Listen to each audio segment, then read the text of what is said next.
বাংলাদেশের আছে আবেগ আর কিছু সহসভাপতি, আর এই যে মোসাদ্দেকের মতো কিছু 100 দাঁতালা বিশিষ্ট প্রাণী, এছাড়া আর কি আছে? আমি তোদের 24 জুলাই স্বাধীন হয়েছি কি বৈষম্যহীনকার আর বৈষম্য বাড়ছে। তাইলে তোরা মনে করলে কল্পনাতে ভারত দখল করস, ভারত দখল করে যায় মাঝে মাঝে আমেরিকাও দখল করস, পাগলে ভাইছে। এই যে ঢাকা বিশ্ববিদ্যালয়ে পরে কিছু ভাড়া করে ভাড়ারা বাজে বাজে স্লোগান দিয়া পৃথিবীর লগে আমাকে সম্পর্কটা নষ্ট করলো। এই যে ভারত তেল লাগিয়ে এই তেল আমেরিকা থেকে আরো বেশি যাইতো। এই দেশটা মানে বেশিরভাগ পাগলের আরত, বুঝছেন? এই যে আবেগ বেশি, আবেগ আর বাস্তবতার মধ্যে কয়েক হাজার কিলোমিটার পার্থক্য আছে।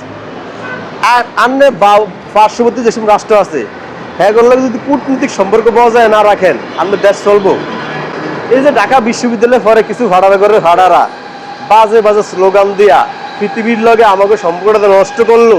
এই যে ভারত তেল লাগিয়ে এই তেল আমেরিকা থেকে আরো বেশি যাইতো, কারণ আগের সম্পর্ক আরো ভালো ছিল। এখন আঙ্গ দেশের হাহাকার, ওরা বেটা বাজে বাজে স্লোগান দিয়ে দেশটা বলতে বল পেস্টেজ বাজে দিয়ে যাচ্ছে। আমাকে বেড়া এই দেশের সেনাবাহিনীর কি যুদ্ধ করার হিম্মত আছে ভারতের লগে? আমাকে বাংলাদেশের ভাষা আছে মায়ানমারের যুদ্ধ করার সক্ষমতা বাংলাদেশ সেনাবাহিনীর নাই, ভারতের লগে তো নাই। তাইলে তোরা মনে করলে কল্পনাতে ভারত দখল করস, ভারত দখল করে যায় মাঝে মাঝে আমেরিকাও দখল করস, পাগলে ভাইছে। বেড়া আমেরিকা পৃথিবীতে একক ভাবে রাজত্ব করে, কারণ তার তো B2 স্পিড বোমারু বিমান আছে, রাশিয়াতে আছে Su-57, তারপরে চীনেতে আছে J-20 মাইটি ড্রাগন, বুঝছেন? ফ্রান্সে আছে রাফায়েল, এই যে ইয়াতে আছে পাত্তা মিসাইল ইরানের তনে। বাংলাদেশের আছে আবেগ আর কিছু সহসভাপতি, আর এই যে মোসাদ্দেকের মতো কিছু 100 দাঁতালা বিশিষ্ট প্রাণী, এছাড়া আর কি আছে? বেড়া নাই আমাকে কি অবস্থাটা তো আমরা জানি। আঙ্গু কি ইরানের মতো এই মানে ইয়ার নিচে কিছু আছে, মাল মেডিসিন কিছু আছে।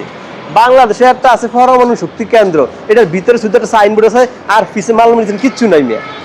পৃথিবীতে মনে হয় একটাই জায়গা আছে পরমাণু শক্তি কেন্দ্র, যেটা লয়া ট্রাম্প আর নেতানিয়াহুর কোনো মানে ফেরা নেই, কারণ হেরা জানে সাইনবোর্ড আছে, মাল মেডিসিন কিচ্ছু নাই।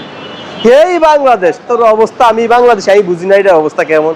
হ্যাঁ, মাঝে মাঝে ভারতের যুদ্ধ করে, ভারতের স্বাধীন করে লড়াই, আমেরিকার যুদ্ধ করে, হালার বলা পাগলরা ঢাকা ভার্সিটি করিয়া বাসিটের মান সম্মান খাইছে নিয়ে। 71-এর মুক্তিযোদ্ধা বানি না, 69-এর গণঅভ্যুত্থান বানি না, সে 24 জুলাই। আমি তোদের 24 জুলাই স্বাধীন হয়েছি কি বৈষম্যহীনকার আর বৈষম্য বাড়ছে। গণঅভ্যুত্থান করিয়া একটা ফ্যাসিস্ট সরকারকে সরাইয়া, ভারত আধিপত্যকে সরাইয়া আমেরিকার আধিপত্য বসাইতেছে ইনু।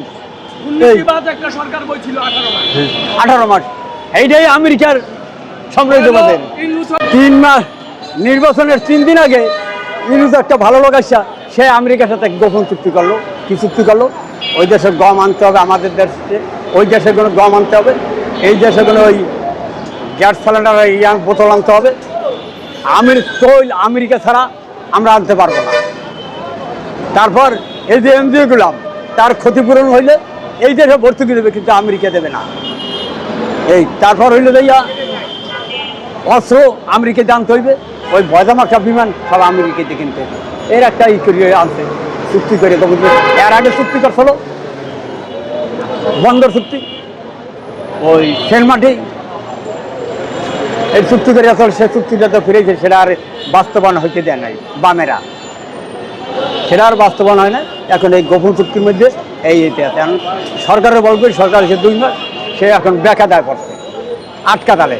আমরা দেশ চাই যে দেশ সাম্যবাদের ধ্যান ধারণায় কৃষক শ্রমিকের মাধ্যমে রাষ্ট্র ক্ষমতা দখল করা, এই যে এই হইল দেখা প্রধান রাষ্ট্রের কাজ, এই যে হইল সাম্যবাদ ধারণা, বৈষম্যহীন সমাজ।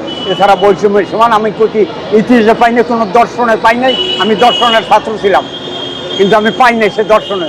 মার্ক্সের দর্শনও লেখে নাই, মাও সেতুঙ্গের দর্শনও লেখে নাই, আর চারুমজুর দর্শনও লেখে নাই, কোনো দর্শনে আমি পাইনি। কৃষি শিল্পের মাধ্যমে রাষ্ট্র ক্ষমতা দখল করাই, এইটাই হইল সাধারণ মানুষের ভাগ্য, এছাড়া ভাগ্যের কোনো পথ নাই।